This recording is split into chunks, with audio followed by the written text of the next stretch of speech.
सुंदरीच्या कानात सुंदर असं फुल घालून ट्रॅफेबल तुमच्यासाठी घेऊन आलंय 2026ची पहाट साजरी करायला मंदिर आणि बरंच काहीचा भाग दुसरा.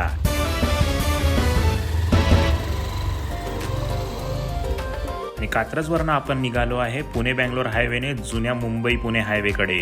निसर्ग पण भारी साथ देतोय. मस्तपैकी धुकं पडलंय, नुसतं धुकं धुकं धुकं.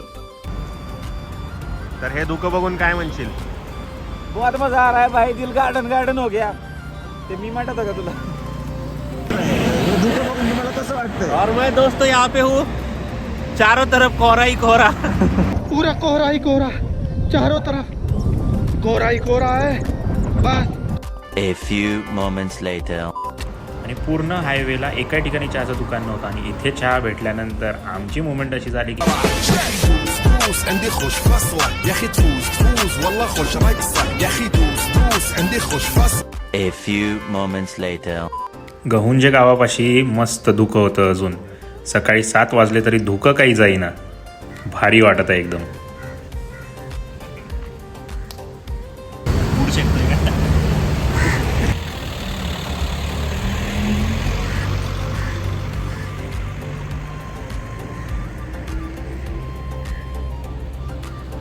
आणि सीन बघा यार, तुम्ही फक्त नजारे बघा. मस्त जंगलामधून रस्ता आहे.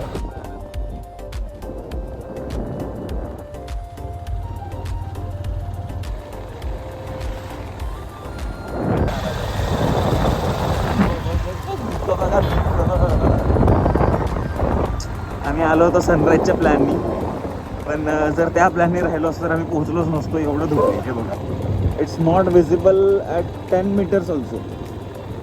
तर मित्रांनो, आम्ही आता ट्रेकच्या लोकेशनला पोहोचलो आहे आणि यांनी या हेल्मेट लॉकचा पासवर्ड विसरला आहे.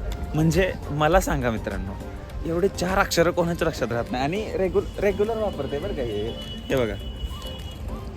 आता हा ते लॉकस्मिथ असतात त्यांच्यासारखं ट्राय करायला लागलाय. तिजोरी उघडणार चोर. आता काय मागच्या जमान्यात काय डकेत होता का? असं कानाला लावून बघायला लागलं. काय आठवतोय? 4 अक्षरं होती ती. प्रेशर नको करू, थांब ना. रोजचं लॉक आहे बरं का याचं. नाही, रोजचं नाही. हा तर रोज ऑफिसला हेच तर घेऊन नव्हतो तू. बघूया आता उघडतंय का. 2000 years later. उघडलं. 6000 किलोमीटर येतो. अखेर कार उघडले त्यांनी. काय बोलायचं आता याला, अवघड आहे. चला आपण जाऊया वर. केस असे खराब आहे, शूट घेतोय मला. तर नमस्कार मित्रांनो, आत्ता आपण आहे गोराडेश्वर मंदिरात आणि हा ट्रेक सुरू होतोय.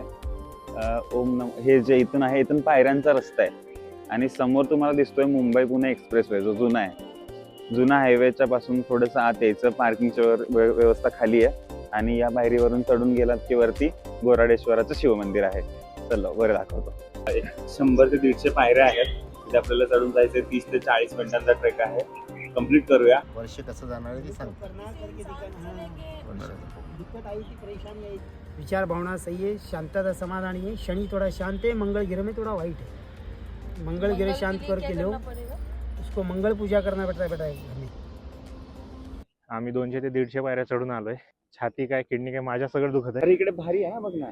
जरी पायऱ्या नसल्या तरी हा नॉर्मल साधा ट्रेक आहे, पण नजारा अप्रतिम आहे. 1 नंबर नजारा आहे, खतरनाक. चल. तर ह्या मंदिरात तुकाराम महाराज सुद्धा मेडिटेशन करायला यायचे. म्हणून ना त्यांची एक सुंदर लाईन आठवली. तुका म्हणे उगी राहावे, जे जे होईल ते ते पहावे, चित्ती असू द्यावे समाधान.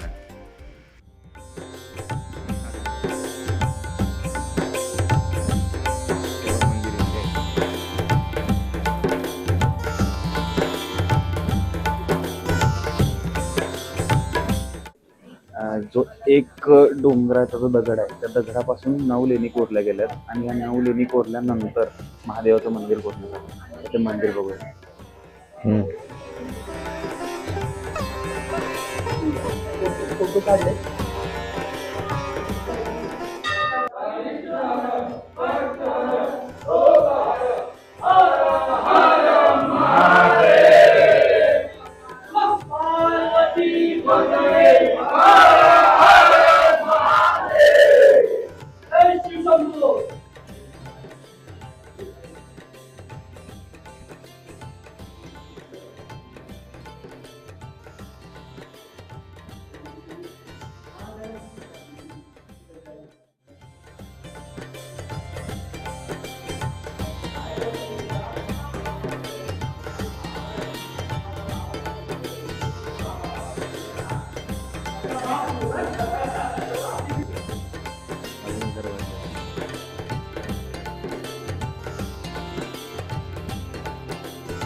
घोराडेश्वर मंदिरला घोराडेश्वर नाव का पडलं? कारण इथे एक शिवलिंग आहे जे की याच लेणीच्या दगडापासून कोरून बनवलेलं आहे आणि त्या लिंगाला जवळ एक पक्षी फिरायचा, द ग्रेट इंडियन बस्टर्ड, ज्याला मराठीमध्ये घोराड असं म्हणतात. आणि घोराड आणि ईश्वर हे दोन शब्द एकत्र मिळून घोराडेश्वर असं नाव पडलं आणि त्यामुळेच या जागेला घोराडेश्वर म्हणतात. ही लेणी जी आहे जवळपास 3ऱ्या ते 4थ्या शतकातली आहे. असं बोलतात की जे बुद्धिस्ट मॉन्क्स होते ते इथे येऊन मेडिटेशन करायचे. त्याचबरोबर आपले तुकाराम महाराज, संत तुकाराम महाराज सुद्धा इथे साधना करायला यायचे. आतमध्ये बसल्यानंतर आतलं बाहेरचं जे वातावरण आहे ते खूप गार आहे थंडीमुळे. आतमध्ये तेवढा गारवा नाही, आतमध्ये असं उबदार थोडंसं वातावरण आहे. आणि बसल्यानंतर ना तुम्हाला काहीच एफर्ट द्यायचे नाही आहे, जाऊन फक्त बसा, मन आपोआप मेडिटेशनमध्ये लागून जातं. इथं तुम्हाला मंदिराच्या बाहेर पूजेचं सामान, त्याचबरोबर थोडं खायला थोड्या छोट्या छोट्या गोष्टी भेटणार आहेत. या काकांच्याकडे यायचं. काका नमस्कार.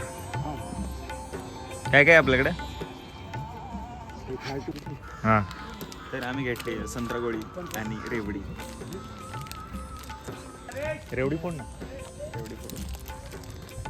आता परतीचा प्रवास परत उतरायचं आहे.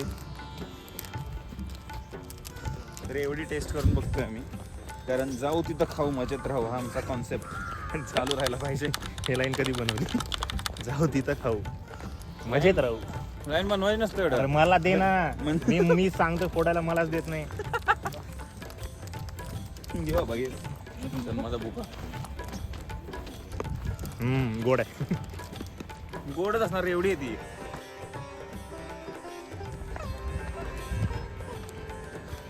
आपण बंद करूया, बंद करून टाकू.